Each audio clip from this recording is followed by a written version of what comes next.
Hello guys, I'm Dennis. Welcome to my channel Tech Cookie. Guys, in the last episode we have gone through the basics of Python, how to do operators, how to do functions, and all these things. In this video we are going to do the remaining basics of Python so that we can have a deeper knowledge in Python. Watch this video till the end. You will be able to do the basics of the Python. You can program the simple Python codes, so that if you well equipped with the basics, you will be able to do the deeper Python codes. So guys, please do subscribe my channel. If I put any video, I will post any video, you will be notified again and again, so that you can have a good knowledge in Python. Guys, if you like this video, please do subscribe my channel. Leave a comment over there. If you have any queries, don't forget to subscribe and give a thumbs up to me. Thank you.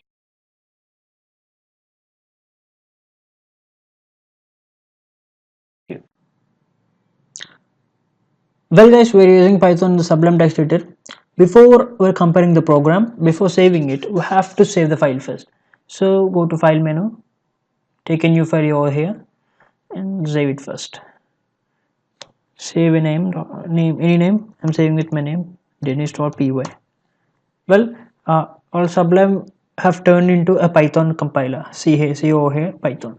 So in the last episodes we have gone through some of the basics of the Python. So in this episode we're going the remaining basics. So in this episode I'm going for the functions right now here. Functions. So what is, well, start with the function with the keyword def. Def is a keyword we're using in the functions so that we can operate it. So before using a function we have to place the keyword def. So I'm calling a function as a function and printing my name here. I want to place my name as a string. In the function I was just saved my name as a string and calling the function from outside. See, function, save it and run it. Well, it is showing my name here, Dennis. Well, what happened is I have stored my name as a string in the function. I'm calling the function from outside. So it is just calling the function and it's seen that it's and the stored value in the function have been displayed here. So if we return the function, what will happen? Let's see. I'm removing the print statement and returning my string as a name. So I'm returning it and take a variable and store my function in that function and printing the variable over here. Save it and run it. Then it shows my name as a string. This means what happened is I have stored my name as a string in the function and returning it to the function. If I call a function through a variable and if we're printing the variable, so my name is printed over here. This means I'm storing the function in a variable and printing the variable so that function will be displayed. Well, we have so many types of functions. You have got a simple view on a function. Function is nothing but it stores a string right over here and printing out the string. And the second thing is we have storing our function in a variable and calling the variable while calling the function also. So command is, and coming to the function types, we have some type of functions using range function, list function, lambda function. First go to the range function. Range, call a function over here, print def and function, return the value first, return it, return any string over here. Take a is equal to range of 10.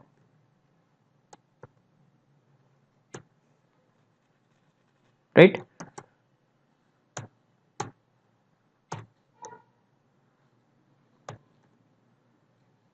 Range of 10 and print a.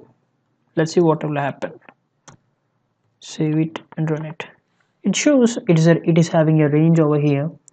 It's showing the range from 0 to 10. This means it doesn't print the string over here. Just take a print statement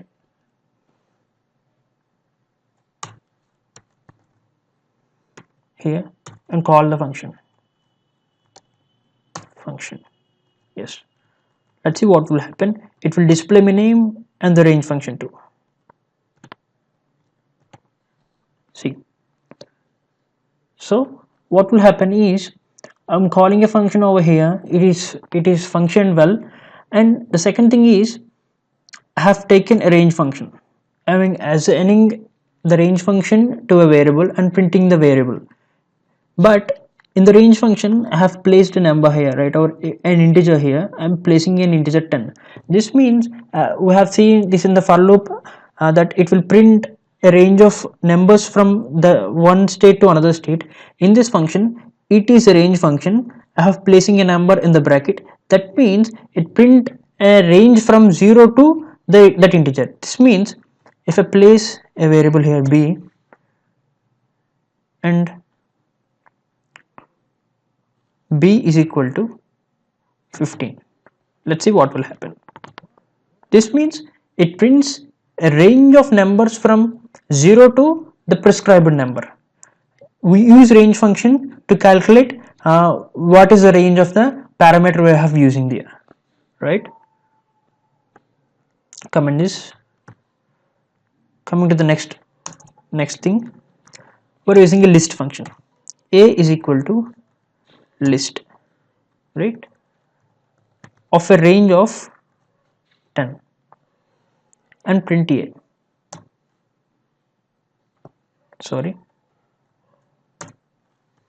Print a. Let's see what will happen. Wait, save and run.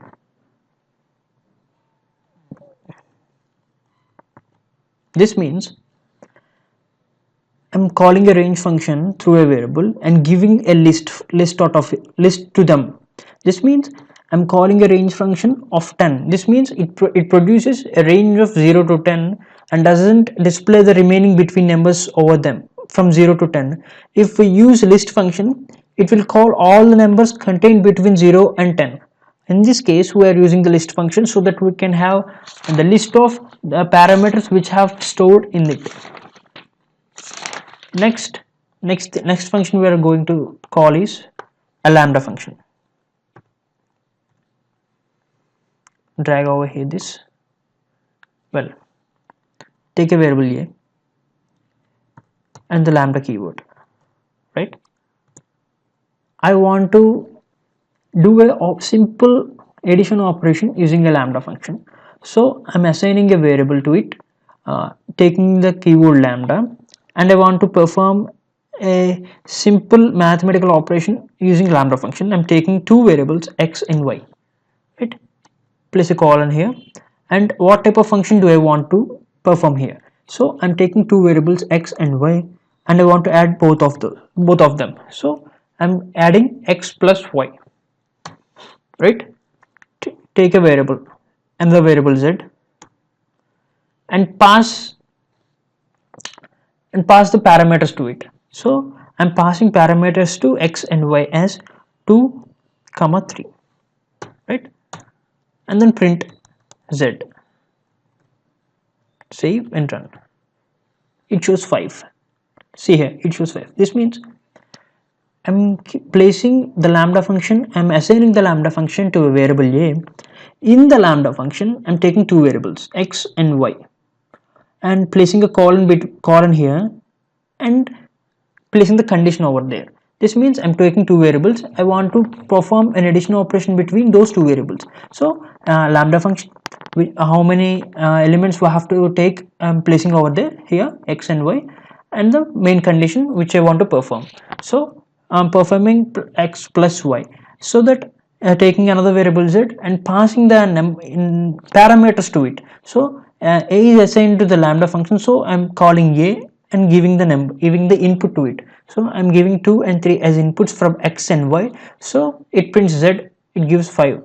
So if we remove plus and place a multiplication over there, save and run, it shows 5. 2 into 3 is equal to 5. In the function operations, we have gone through three types of functions: the main function, and second one is a range function, the third one is a list function, and fourth one is a lambda function.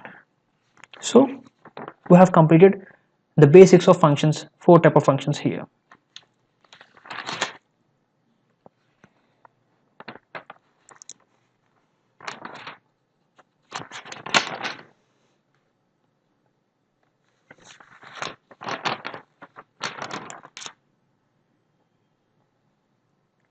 Well, we have completed functions.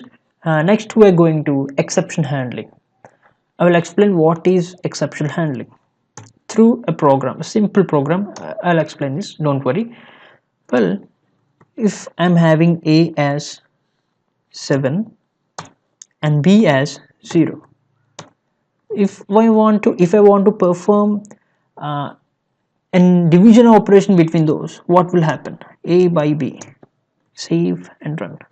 It shows an exception because we cannot divide any number with 0. If we want to divide it with, so it will perform an error, it will show us an error. We cannot perform an division with 0, so that it shows us an error. If we want to overcome this type of errors in our programming languages, we use this type of exception handlings in so many things, so many languages like Java, C++.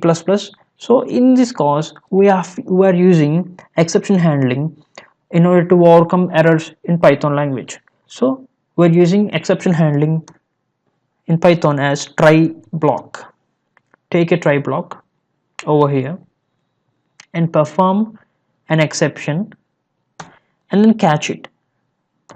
See, exception except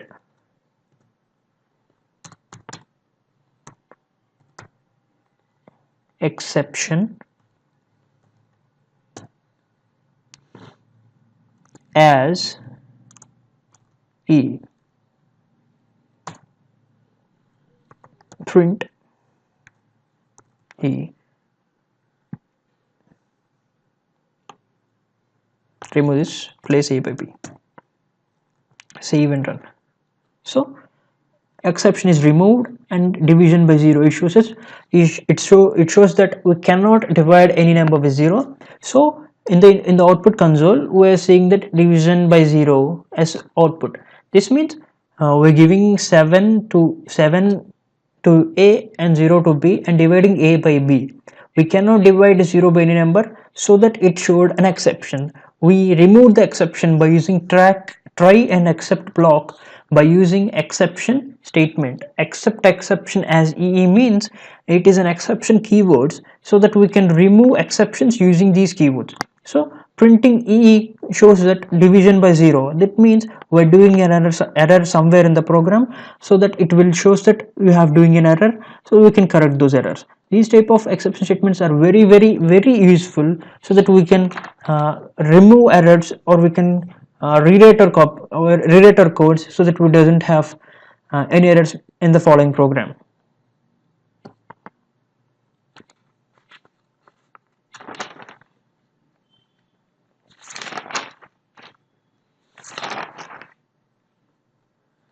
Well, we have completed functions and exception handling functions, and next we are going for the sets. Sets we will found if we'll know how to compile the sets. So I'm using sets right now. Sets are simple things used in Python. Just have a look, little bit concentration, we can easily complete those. So I'm using pyset as a variable, just taking a variable, you can put your name over there, anything. I'm using pyset as a variable. Set, take a bracket over here,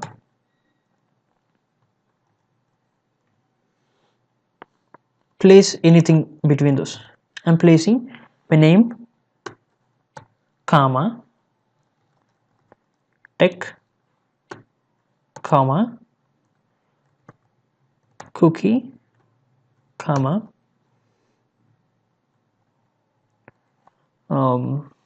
program.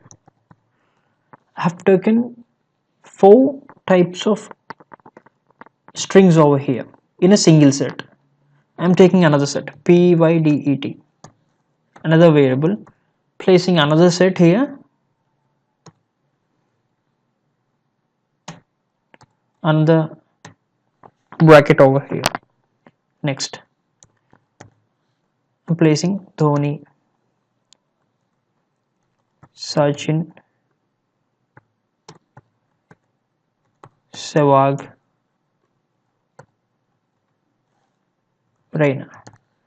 Here also I have taken 4 types of strings and assigning to the set. What happened is I have chosen 2 sets, and individually I have given 4 types of strings to one each of those. So I'm printing to these 2 sets. What will happen, just see. If I want to perform an OR operation between these 2 sets, print pydet into pyset. Save and run this. See, in between I'm adding these 2 sets using OR operation, so that we can see every type of string I have passed to these sets individually. So I have added these 2 sets using OR operation. Now I want to do an AND operation between these 2, and or a subtraction between these 2. Let's see. Run. See over here I have added in the first print statement I have added these 2 sets. In the second type I have subtracted these 2 sets. This means we can use OR operation, subtraction operation, any type of operation, so that we can remove or add any things from our sets. I want to add another variable to my first set, so I want to add a variable to the py set. So pyset dot add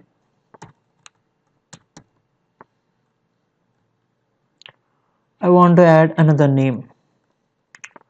Well, I want to add Kohli to the py set, right? And print it again, right? Save it and run it. Sorry. See here, I have added a Kohli string to my first set and have shown here Kohli, Tech, Dennis, Program and Cookie. In the first set we just having Dennis, Tech, Cookie and Program. After adding Kohli to the first set, it shows Kohli, Tech, Dennis, Program and Cookie. By this way we can add, or we can remove, or we can multiply our sets using set keywords, right? Well, I'm commenting this.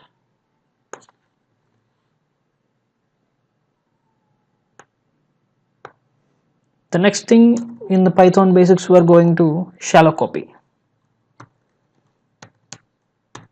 Shallow copy is the simplest function in the Python programming. Just have a look over here. I'm taking P is equal to 2 types of colors.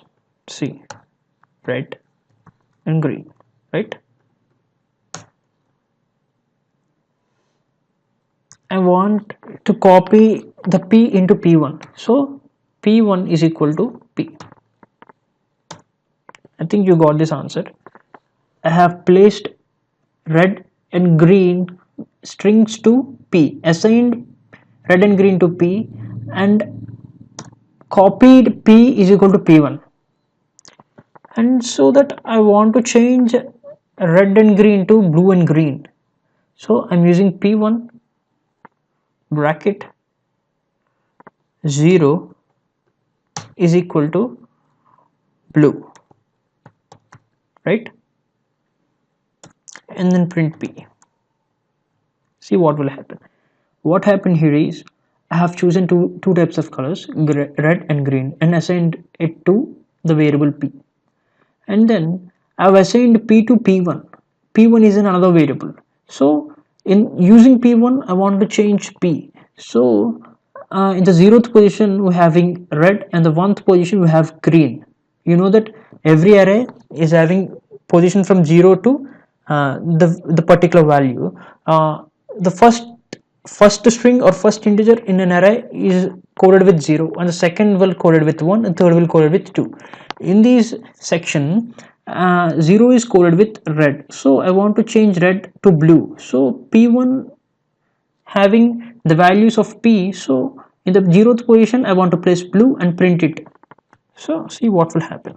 So blue and green are printed over here, right? Is the very easiest function we're going to replace. If I want to put another variable over here, I want to put orange over here, orange. I want to change first position in the p set. So save and run. So we have red over here, and green is changed to blue, and orange remains the same.